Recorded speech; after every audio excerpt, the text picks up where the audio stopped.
Hello, podcast listeners and everyone else. I guess that would be everyone who's watching this. I am NeuroDivergent Nick, and this is my debut. I didn't know how I was going to start this podcast, but this is what we're going to do.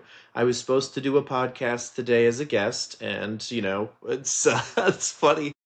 Yeah, the name of the podcast is No Hard Feelings, kind, and I really love the name. And they canceled because of the bad weather, and I totally understand that.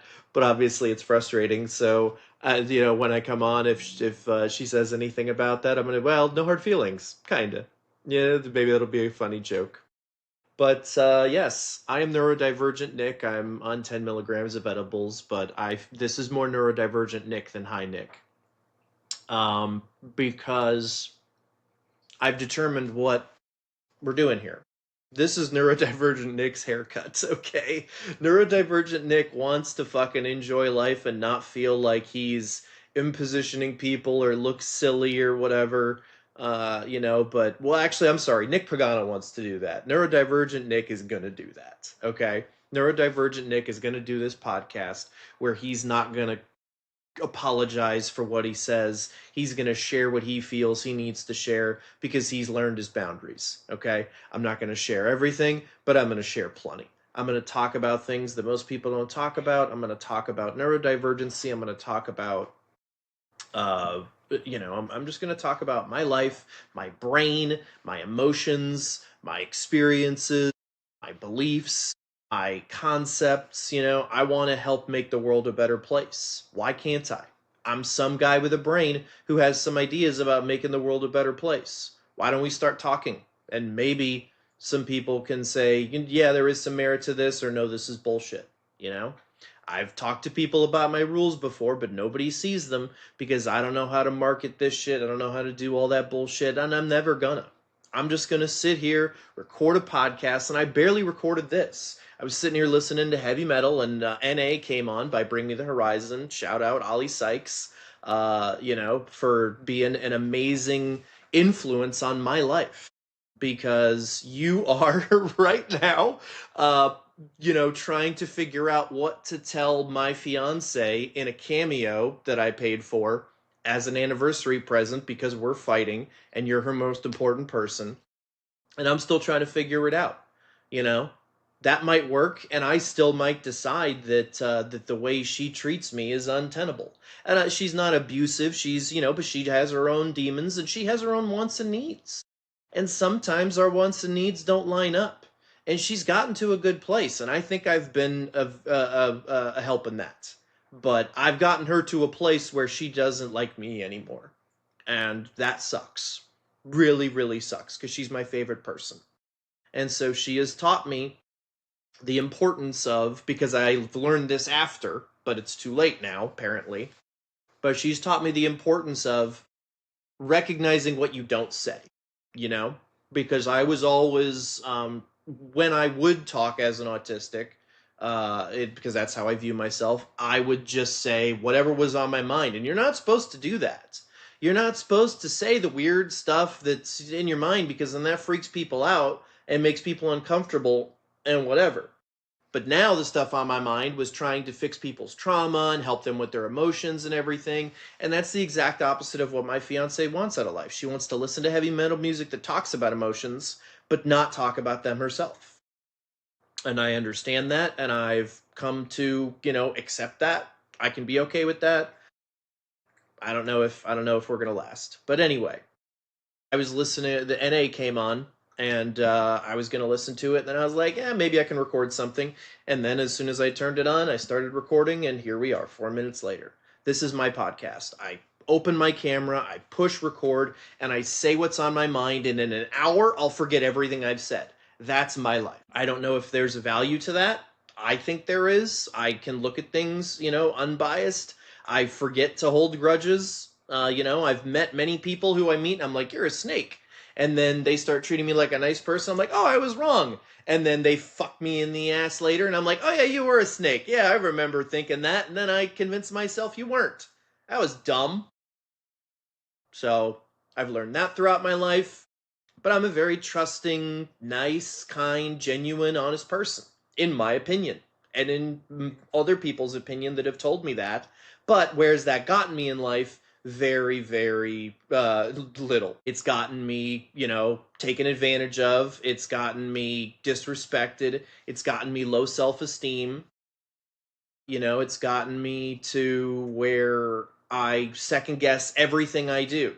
And that's part of why I don't know if I'm going to work out with my fiance.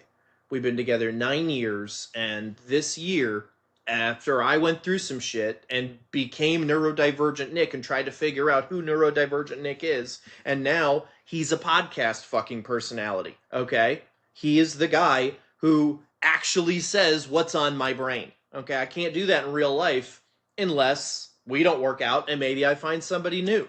I don't want that because I love my fiance and she's still my fiance for a reason. I want to stick around, but the way she's trying to handle this is very difficult for me. We're going to therapy, so we're handling that. Sorry, I have some in my teeth. There it goes. But I shouldn't talk about that either. I should edit that out. I don't care. Whatever. People get things in their teeth. What are you going to do? But yeah. And now I lose my train of thought because I had to justify. So never again. So neurodivergent Nick. I'm here to discuss the things that most people don't want to discuss. I'm here to give my unique perspective on it, whether or not that's a value. I've talked about the meaning of life, in my opinion, is grow every day, become a better person. And that's just from a standpoint. See, I think that's why it benefits me. The reason I can see that is because I live my life in these tiny little bubbles that just disappear afterwards. I went to a metal show and had a time with my fiance. Well, she ignored me the whole time, but she bought drinks and stuff. I mean, it is what it is. It's our relationship at the time. We bought those tickets, so I went along, and she made no bones about the fact that she's mad at me. She's been mad at me for over a month. She's been emotionally, kidnapping me. She's been holding me emotionally hostage, and it's very difficult because she says that she can't forgive me for being this person. And I'm not going to be this person to her anymore, but I don't have to be, I've learned that I can be who I want to be depending on how it benefits me. If the world wants to hear from neurodivergent Nick, then we'll have more conversations. I'll get on this podcast and we can talk because it's very easy for me to just open my brain. I'm not going to have a segment with fucking with notes because that's not what neurodivergent Nick is going to be about. He is going to be about living in the moment and dealing with what comes up. And so, who knows what that's going to be. I thought that I could do maybe a solo podcast on one side. I did write a note for that, so maybe there will. Talking and Thinking in Truth, oh my, with Nick Pagano. Because I think that those three things combined, if we talk and we actually think while we're talking, and then we are truthful, wow, oh my. And then it's a little Dorothy thing, so I think that could have something. But I wanna do multiple podcasts. I enjoy podcasting. But I don't know if anybody else wants me to do it. And that's kind of contingent on that. I don't want to do a podcast where I'm just doing it for myself and I'm just talking to people and making suggestions and potentially, giving good advice where I went from the way my autistic ADHD brain works, I went from depression ready to commit suicide to epiphany after epiphany to becoming a better, more capable, a more in control person. And I can only remember things in like 15, 30 minutes before I forget them, sometimes 3 minutes. I already forget, practically how I started this podcast and everything that I've said. I've just moved on. I won't remember it. But that's the way my brain works. Maybe other people can, maybe other people can't. I don't know. It seems like people can. I can't. I think it's very bad in me. Is that a strength or a weakness? Depends on what I do for the world. If I have to memorize a whole bunch of shit, it's going to be a really strong weakness. But if I can live in the moments, if I can just vibe, if I can be the neurodivergent autistic person that has lived with child who had a tracheostomy and a G-tube and a Nissen fundoplication and had to go through those emotions as a human being, with the wife who was a narcissist who was abusive emotionally and physically, not really physically. She scratched my face one time, and I still didn't call the cops, but then she wouldn't let me leave. My therapist told me that, that's false imprisonment and you should call the police, so that's what I did. And then I went to there the very next day and I bailed her out, and it was my fault and I shouldn't have done it, and that's been my life. And now I'm back in it with my next person, who didn't act anything like my ex at the time, but it seems to be what I either create or, who, I don't know. Maybe it's me. Maybe it's me. But I've never been this, wild. I was always quiet. The resurgence, if you go back to all my other podcasts, I was suicidal a year ago in December. I went to, I reached out for help, and I, learned. I've learned throughout the process that my depression came from masking, and it came from me having a plan to get in life, and what I chose was not the right thing for my body. It was not making me feel good inside. And I had to change, or I had to go out the window, because that's how bad I felt. And then I get, yep, that's one of those boundaries. I really wanted to say something there, but that's a boundary from therapy, so I won't talk about what happens in therapy. But I said something and I was surprised by reactions. But that's, that can go anywhere. So yeah, so now we're here. I really wanted to be a guest on a podcast today because I don't know where to go a lot of the times, as is illustrated right now. I just want to sit in the other bedroom where I sit on the floor on the donut. I'm on the donut right now. But I just want to talk about life, talk about things I enjoy, talk about things that I feel could be better, and why, and what I've learned, and maybe people want to listen. I don't know. I mean, if nobody else was doing this, like I've said multiple times, if Joe Rogan didn't exist, and comedians didn't exist, and fucking people you wouldn't pay to listen, like Tony Robbins and people like that. If people didn't want to just listen to a person, obviously singers, I'm motioning because I have YouTube up with a different Bring Me the Horizon songs, which I've played on previous podcasts, which I plan on doing again. You know, why don't we do that right now? Why don't we listen to a song? Why not?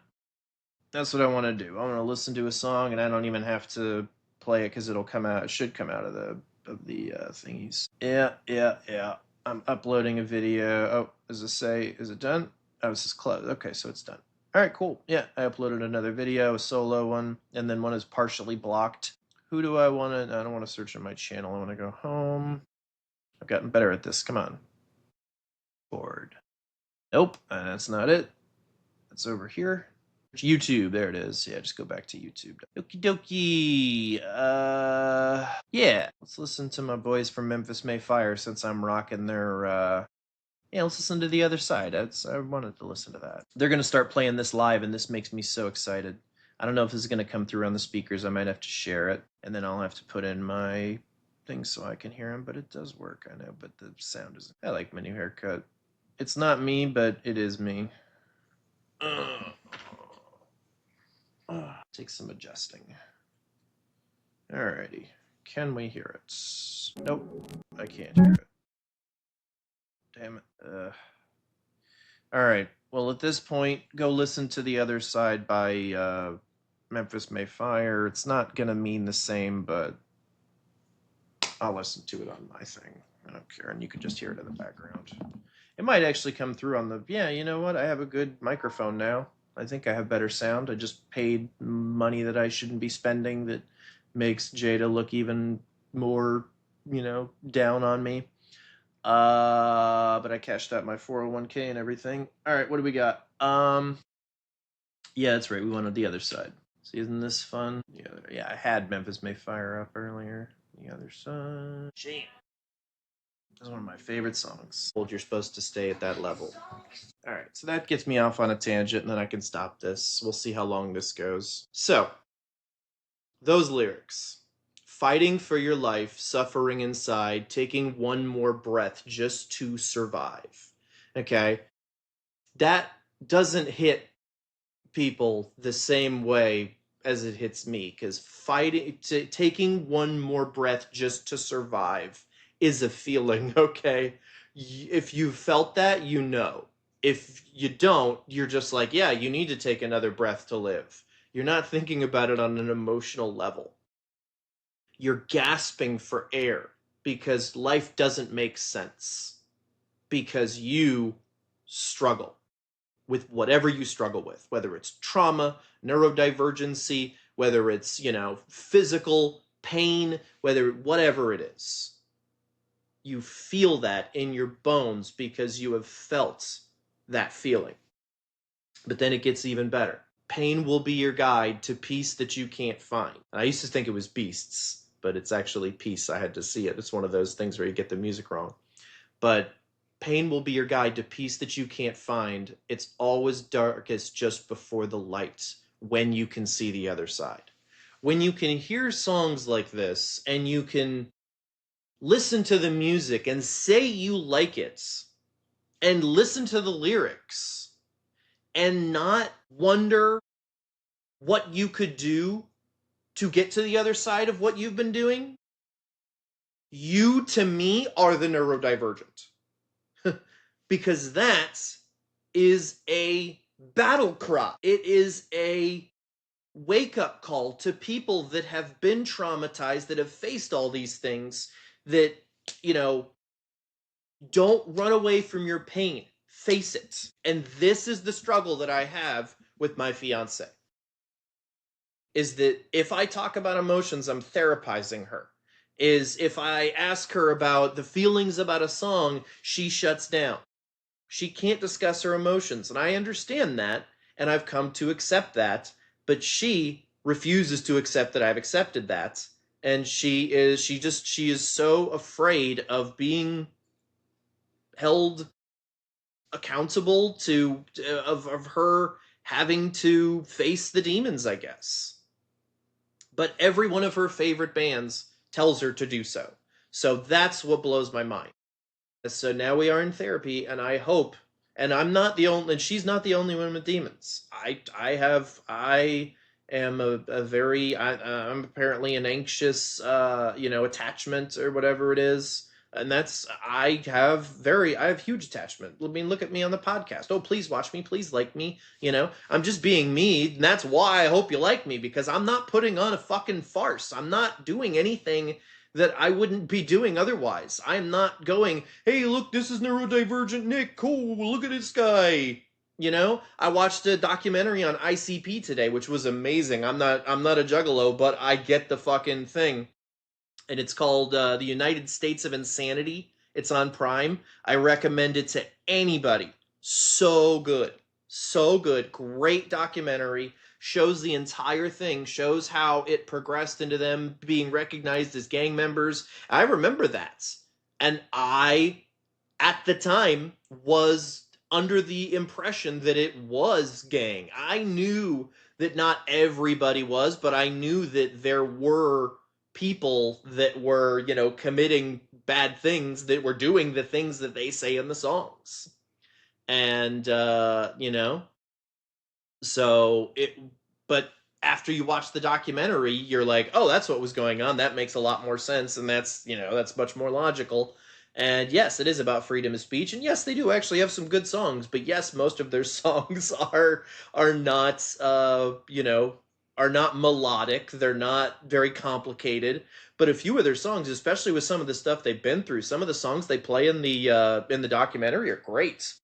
And that's coming from a person who respects great lyrics and great music and great writing, like Ali Sykes and Chris Motionless. That's how I see them. Maddie Mullins, Dustin from Starsets, and many, many, many others. The lead singer of The Plot in You.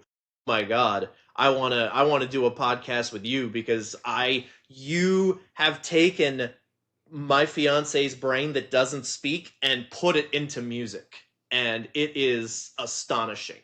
So if this ever gets to you, I don't know your name. I've only come across your music. I saw you Uh, if anybody's listening, I saw the Plot in You, a great metal band at Louder Than Life, because my fiance wanted to go see Bring Me the Horizon because she's obsessed with Ollie Sykes, which is why I paid for a cameo, which is why I fought to get her up front, which is why I went through hell that day for her. And she doesn't appreciate it. And it hurts.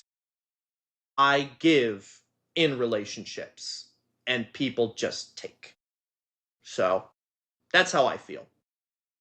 She would have a different side of it, and I'm sure some people would side with her, and that's okay because we're all different people and we're all choosing to do what we do. That's why I made my rules. My rules were for me first, okay? I didn't make rules to make society a better place. I did want to help people. I did want to say, "Hey, I have these experiences and I want to talk about them." But I made my rules first and foremost for me. And I wanted to say, are these rules that I live by? And if I lived by them, would I be a better person? And that's why I came up with those rules. I never had a problem with race or, gender or LGBTIQA, blah, blah, blah. I laugh at jokes about it. Jim Jeffries has a really funny bit about it. And I think that most healed, healthy people that identify as that hear the joke would laugh. It's the people that don't deal with their emotions, that take it out on everybody else, that make it a bad time for everybody. So I don't know where you want to go with that, but if I had a guest, we could. Or if you were here right now on the podcast, I'd be available for anybody. My next door neighbor, but nobody wants to come on a podcast and just have a conversation. And I'm bored. I'm going to start working here in 3 weeks, and my fiance is going to be so mad that I'm not, selling insurance on the side, but I have enough money in the bank. So I'm not going to worry about it. I'm not going to stress myself and do a job that I hate, leading up until a job that I'm very excited about, that I think I'm going to thrive in, that I think is going to get me back to that level that I was at before I was fired from my last job. And so I'm going to take my time and I'm going to enjoy myself. And it's so weird. I can't stress this enough. This is the last thing I want to talk about, okay? I talk about my perception of time. But to me, my fiance went to go see her mom in Miami. And for me, in my concept of time, it feels like she left 5 minutes ago. But it also feels like she's been gone a week. Okay? Let me explain to you what that means. So I dropped her off at her car. All right? I'm in. I didn't have any, this is after we went to see From Ashes to New. So, loved the show. Dark Divine opened. They were amazing. Pretty Wild was awesome. It was a great show. Got to meet the crew from Ashes to New. Got a signed poster. Got a cool shirt. From Ashes to New are good dudes, and it was so funny. They drove up to the outside of the people waiting out to get in the venue, and they were all flipping the van off. Or no, they were in a van and they were flipping us off from the van, and everybody was loving it. They're just fun guys that don't give a shit, but they were the nicest guys in the Q&A, and they were so nice. And my fiance even made them bracelets, and it was real sweet. But she has sweetness for people, just not for me. That's the fun part of it. So that hurts. But anyway, let's get back to my perception of time, because I'm not going to lose my train of thought because I'm just being me. I get home, drop the stuff off. Cats are all over me. They're so sweet. And so it was Saturday. It was probably like noon, or it was 3. I don't remember. It was I got home in the afternoon and watched some TV, went to bed. And this morning got up, watched some TV, waited to get on the podcast. That's, I watched that ICP. Sometimes I find diamonds in the rough. Sometimes I find things where I'm like, ooh, people need to see this. This is great. This is all about the message that I'm talking about, and so much more. It talks about things. It really, and it doesn't belabor the point. It knows where it wants to go. It stays on one topic. Yeah, I know. I don't want you up here. Thank you. I know I was giving you scratches, but I was trying to make you a good kitty. All right, so uh, yeah, she'll lay right on my laptop and hit buttons and stuff. So the so I get home, I drop off. Yeah, that's it. That's what I've done. I've been bored. I watched that good documentary. I watched some heavy metal before I got on the podcast, and I found out I wasn't going to be able to do a podcast. So now I'm doing a lonely podcast. Now I'm doing a solo podcast, just saying what comes into my mind, saying, hey, maybe this will be interesting, and maybe this is relevant, and maybe this will, illustrate to people what I'm about, and maybe this will, resonate with somebody who shares it. I don't know. I don't know these things. I don't know how to get in front of people, but I want to do this for a living, and I think that there's a value to what I say when I don't scratch my nose and look weird. So, I don't know, man. I don't know. I want to do a podcast. My fiance didn't want me to do a podcast, so I doubted doing a podcast. Now my fiance hates me anyway, so I really want to do a podcast. When I started, I just did the hashtag I just want to do a podcast, and that's still true to this day. So hashtag I just want to do a podcast could be one way that we could, support neurodivergent Nick. I don't know, man. You guys help me. Young people talk about me. I don't know, man. I don't know how this works, but I feel like you're not gonna get anything else like I give. You know, if you let's. I mean, I don't want to do a sales pitch. Just you've seen who I am. We'll talk. I have I have other episodes. If you want to hear more, go watch another episode. Okay, I've done multiple episodes on this. I've done a bunch of episodes on Spotify and some under Autistic Pod on YouTube. And I'm not anywhere else. I'm working on it, but I'm not good with that. I'm still paying for a service that's supposed to have me on there, but I don't use it right. So I need to find somebody who can help me with that. Maybe I'll ask my brother if he has time. But yeah, so that'll be my next thing, I guess. Maybe I'll do that today. But yeah, go watch another podcast on Autistic Pod or the Real Conversations with NeuroDivergent Nick. Even though I hadn't figured out the character of NeuroDivergent Nick until this episode, that was the name of the podcast. I was struggling with what am I gonna change the name again? Do I want the ADHD habits and ramblings of Nick Pagano? Do I want the ADHD rantings of Nick Pagano? Uh, you know, Maybe the ADHD rantings of Nick Pagano or Real Conversations with Neurodivergent Nick. Maybe that'll be a poll on Spotify if I can ever get it back up there. Yeah, I could post that one, I guess. So I'll post it under Autistic Pod. Yeah, it'll be under Autistic Pod if you're watching this right now. But yeah. So that's my 2 cents today. I don't want to do a podcast every day, but I could do one 2 times a week, 3 times a week. I could do it every day. I could do a 5 minute podcast or something. Who knows? But I don't want to do a bunch of promotion. I don't want to do, oh, look at this. Oh, I'm so loosey goosey, and we're drinking and we're having fun. And I do drink. I mean, I was gonna have a drink here today. I'm on an edible, but I'm not doing that to impress anybody. I just do that because that makes me happy. But I I don't know. Yeah, I don't want to be that person. I just want to do a podcast and then go and talk to somebody else and learn something so I can do another podcast. And I mean that's what the owner of Ailstone Brewery saw in me, and he had to give it up because of I fucked that up with his girlfriend ended up hating me because I that's a whole story. I could tell that story real quick. That's fun. Yeah, sure, why not? This is what I fucked up in the last 30 days on top of my relationship. Yeah, so yeah, I know it sounds like me, but there's a lot of unhealed people in the world, and they fucking okay. You tell me who is the fucking trouble in this. So I've told this story before, so I'll keep it very short. You can listen to one of the most recent podcasts and learn. Oh, actually, well, I've recorded them. Yeah, I mean, I have recordings. I have recordings at my previous friend Sky's house where he had his indoor pool, where he invited me to his house 3 days in a row. He owns his own bar. He's got this gorgeous house.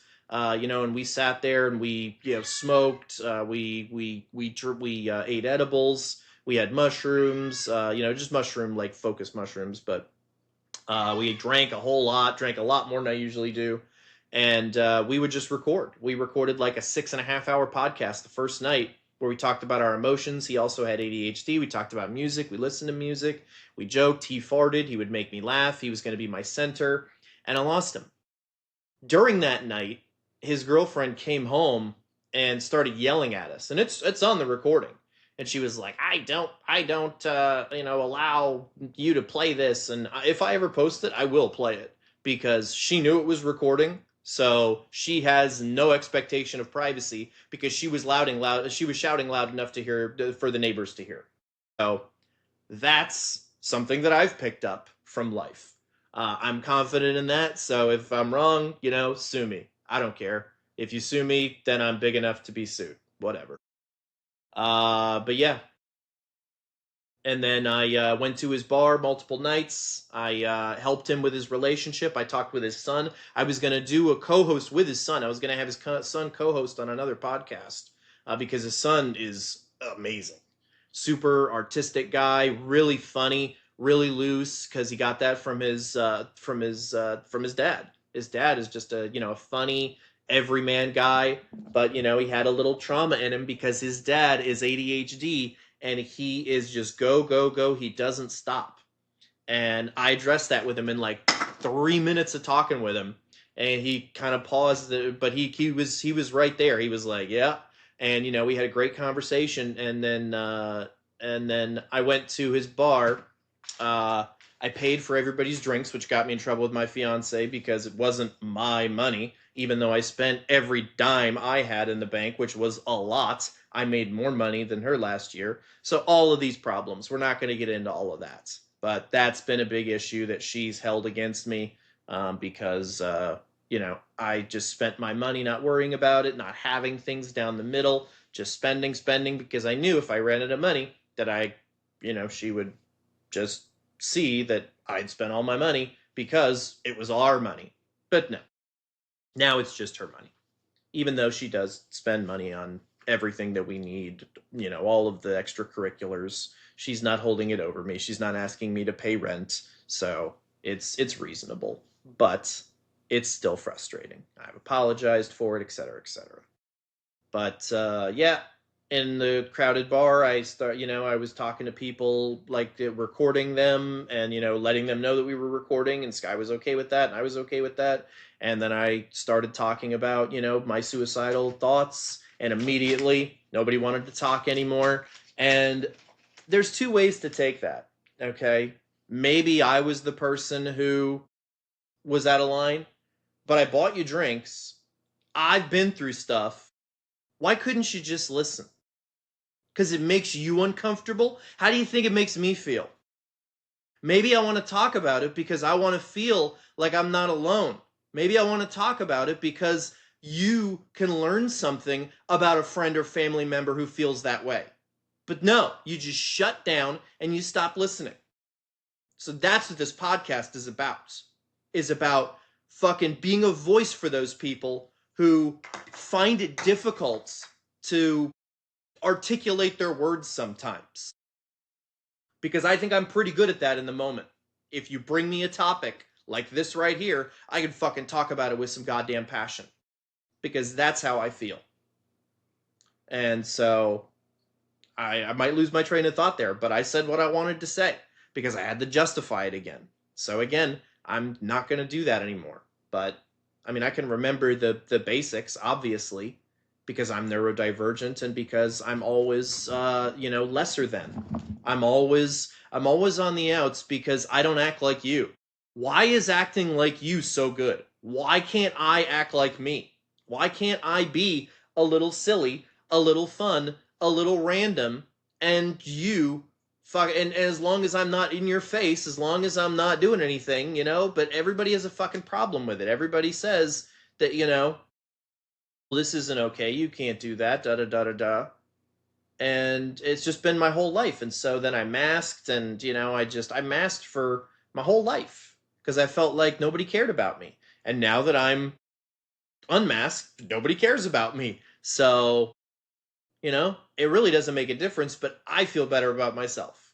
And that's what matters. And that's why I really created this show, is because I wanted every neurodivergent person out there who's been through something like this to hear this message and understand that one, depression is a very real thing. If you felt it, you know. Okay? If you're like, yeah, I was depressed for a little bit, you are never depressed.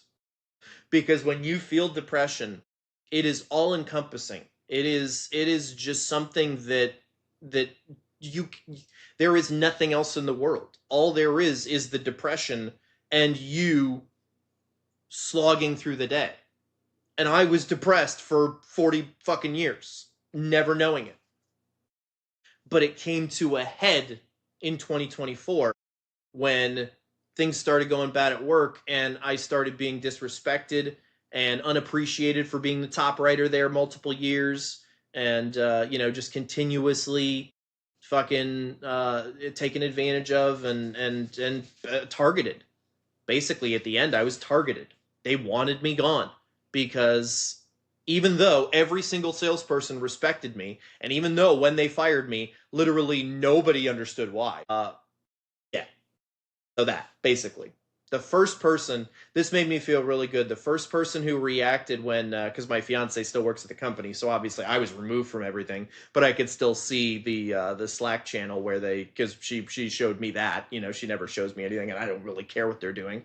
But the first person who responded was the head of customer service with a mind exploding emoji, because she has to deal with all the bullshit from terrible salespeople and everything that they write, and she knows that my deals were the most solid, even though I was the top writer, which is usually not something that is connected if you've been in sales. And now I've had my emotions awakened and been and am more capable of being in the moment with somebody I'm talking to. Gee, what does that sound like? Does that sound like a sales call? Oh, maybe I should do that for a living. So once I find my niche, I am going to thrive, because all I want to do all day is just sit and talk with people and help them out.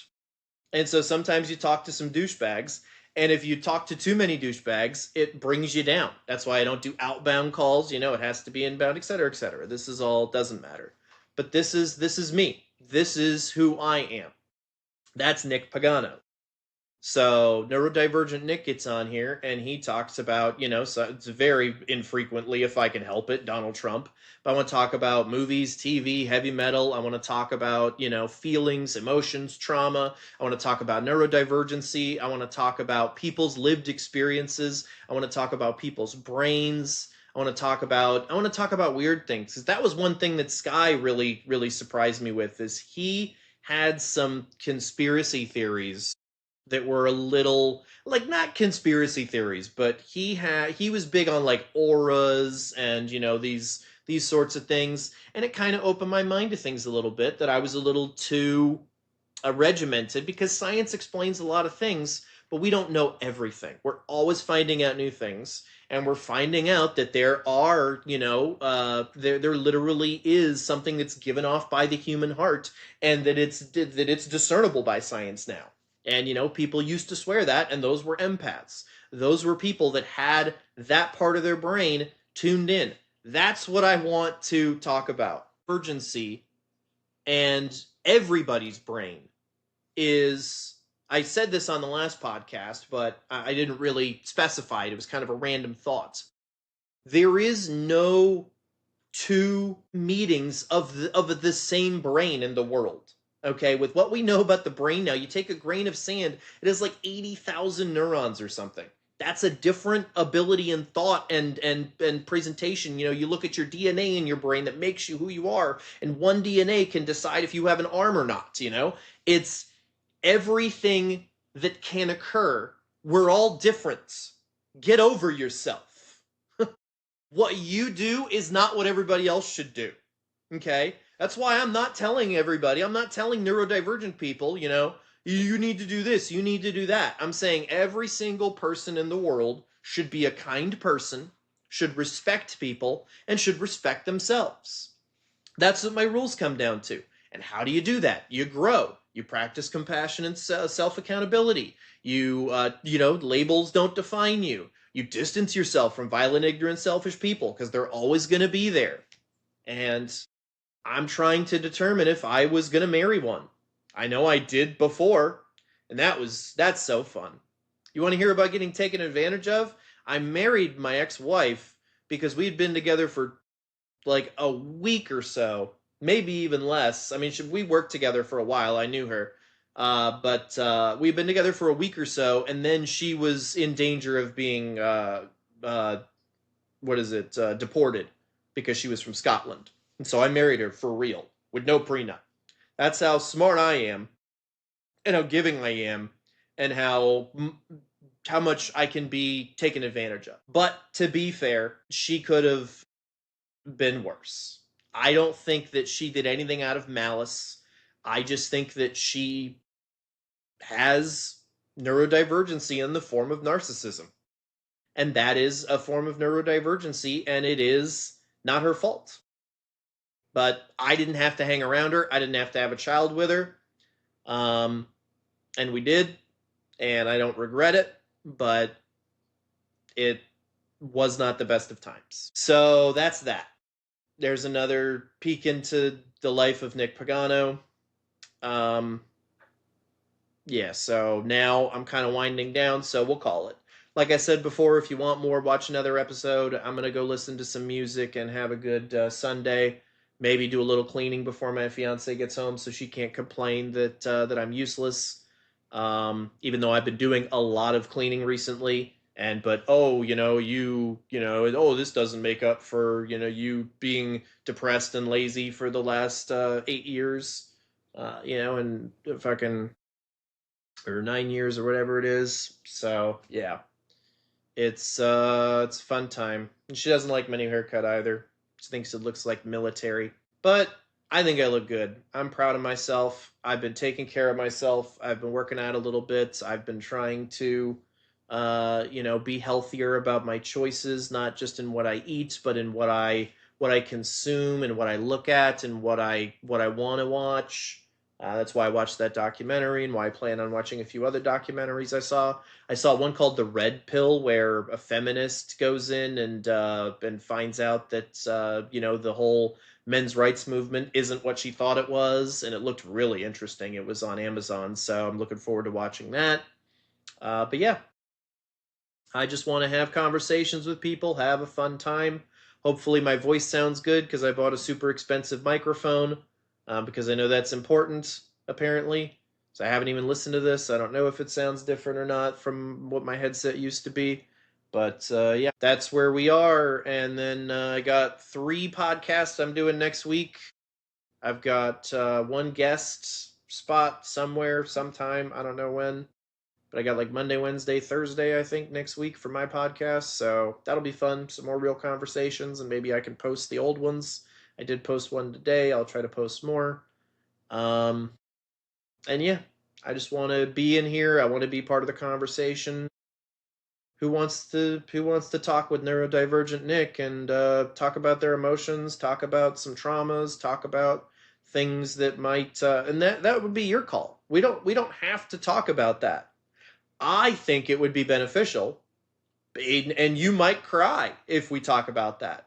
But you know what you're going to do after that? You're going to feel better because I watched it, because I read there was a 40-year-old study that says that crying releases toxins, but they highlight what it is. I'll read you the thing here. I'll read this out loud and then I'll definitely call it. All right, let's pull up because I took a screenshot of it. Okay, here it is. In the early 1980s, biochemist Dr. William H. Frey, probably Fry, II at the St. Paul Ramsey Medical Center discovered that emotional tears contain high levels of stress hormones and protein, leading him to theorize that crying functions as a biological waste removal system. Think about that for a second. You have biologic waste inside you that is released when you cry. Maybe you're supposed to feel those feelings because your body wants to feel better. Key findings of the study. Sorry to be, I'm not. Chemical distinction. Fry's research found that emotional tears parentheses psychic tears, I don't know what that means, are chemically different from reflex tears, such as those caused by onions. Emotional tears were found to contain roughly 24% more protein. Stress hormone removal. Emotional tears were shown to carry higher concentrations of stress-related compounds, including ACTH, adrenocorticotropic hormone. I'm sure I'm massacring that. A key indicator of stress. Prolactin, a hormone associated with stress and milk production, found in much higher levels in women after puberty. Leucine enkephalin, a natural opioid peptide, and painkillers produced by the body during stress. I know the cool thing would be to say is like, oh, I want to try to name it. Maybe I get it right. Who knows? Excretory process theory. Based on these findings, Fry proposed that crying is an exocrine process, similar to exhaling, sweating, or urinating, designed to physically expel toxic biological products that accumulate during emotional distress. Never hold back your tears. Doing so too often can actually make you quite sick.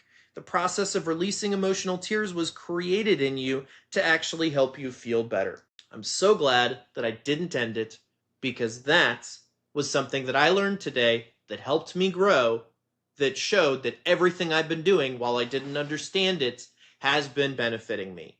All of the sharing things on my podcast, you can go back and watch me cry 24 times on my podcast, because I open up, man. I talk on an autistic pod. I talk to people, inspire me. I cry when I talk to them. I don't cry that much anymore. It takes a lot to make me cry now, because I got it all out. I'm not ashamed anymore. I'm me. I'm me, Nick Pagano. I'm the kid who grew up embarrassed at his own fucking existence because his two brothers were cooler than him. He always wanted to be cool, but he never was. He rarely had friends. He had, I had like one or two girlfriends growing up. I didn't lose my virginity till I was 21. At a certain point, that was my decision, because I didn't want to just screw any random person, because I've never been that bothered with that. Before I met my fiance, sex was never a big deal. After I met my fiance, I get it. I get it. But yeah. So yeah, basically. And then I was told my teachers, 95% of my teachers, 97% of my teachers fucking hated me, because I would call you out if I was smarter than you. And fucking adults don't like it when kids are smarter than them, especially if they're not healed themselves. But the 3% of teachers that loved me fucking loved me, and I loved them. One in particular, Miss Funk, from my middle school. I still talk to her on Facebook. She's a friend. I only have like 200 friends on Facebook, and she's one of them. And all the rest are just like people that I've met, or or at school, or really nobody that I talk to. Yeah. So that's me.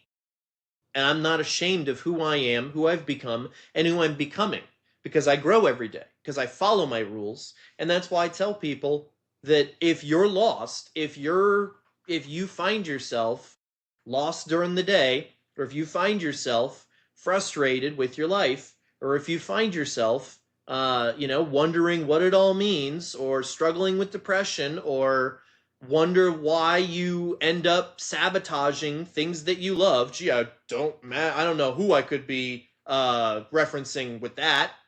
But if you wonder any of those things, maybe my podcast could give you some ideas on how to deal with that shit, since I feel like I dealt with it in record fashion because of my autistic and ADHD brain. That's what we were talking about, was how my autistic and ADHD brain works. I think at a very rapid rate. My brain never stops. It's noisy and it's frustrating a lot of times. That's why I listen to metal music. When I listen to metal music, I'm just focused on the music and I'm not thinking about other shit. Even though once their lyrics come up, I'm like, oh shit, that's so deep. That means this, that means that. I still diagnose that, but that's how I roll. And I love it. I like to do that. But the reason that I can break down all this emotional shit is because that's my life. That's what I've lived. I lived having to mask, being told I wasn't enough. I lived being abused by my ex-wife. I lived with my new fiance who hides her emotions, who I pulled out of her cocoon, but I took her too far, and now she doesn't want to talk to me anymore. And so, I didn't know the boundaries, and she doesn't set boundaries, clear boundaries. And so, you're setting yourself up for failure. If you're not going to talk to people, you can't get mad when they do something wrong. But she says, I don't listen, et cetera, et cetera. It's all excuses. It's all excuses told because all I want to do is listen to her. I have a rule that's about listening, and ever since I wrote that rule because of her, I always listen to her. Maybe I don't remember everything because I'm ADHD, and maybe that's something that she should forgive because I forgive the things that she struggles with. But that's another whole topic. So that's basically it. That's what I hope. I hope that this reaches people. I hope that this means something to people. I hope I can be influential and helpful. I don't know in what capacity, but I believe that I have something inside me that was meant to do this. And so, for that, thank you for watching, and I hope I can prove it in the upcoming weeks. Uh, Take care. And this has been a real conversation with himself, with NeuroDivergent Nick, the first unveiling of NeuroDivergent Nick as the podcast man who runs that podcast. Because if I do other podcasts, that's not going to be the same. And I can do that. And I actually want to do that. That makes me comfortable. I like being different people. So that's why I can be a different person for my fiance if she just accepts that. So maybe I'll just show her this one little clip and maybe she'll know that I really mean it, but I doubt it. Thank you for watching. And, you know, I don't know, a clever sign off. There you go. That'll be my new sign off. Clever sign off.